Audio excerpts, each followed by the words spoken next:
A través da Biblioteca para Todos, o Hospital estrea na cafetería un espazo cultural onde se poderán ler e entregar libros. A Deputación fixo entrega de publicacións relacionadas con diferentes temáticas da provincia como arte, historia ou etnografía. Tamén se entregaron marcapáxinas aos pacientes do Chúo. O libro é unha das principais industrias culturais que temos en Galicia, que temos en España, e que, polo tanto, con isto o que estamos é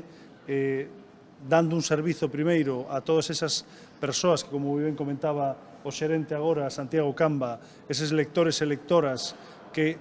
atopan na lectura diferentes tipos de elementos positivos, a nivel persoal, a nivel de coñecemento, a nivel de información e ás veces, por que non, a nivel tamén emocional, pero que, como digo, tamén estamos apoiando o labor desa industria da cultura tan importante que é o sector do libro. A presidenta da Federación de Librerías de Galicia e representante da Asociación de Libreiros de Ourense, Pilar Rodríguez, mencionou a súa colaboración e empeño para facer posible a integración do libro no hospital e a importancia que este ten. Pensamos que o libro é un gran compañeiro, aparte de para cualquier actividade da vida, como acaban de decir os anteriores intervintes, en espacios como este, donde falta salud, donde hai que estar facendo compañía moitas veces a alguén, é moi importante a labor do libro. Por tanto,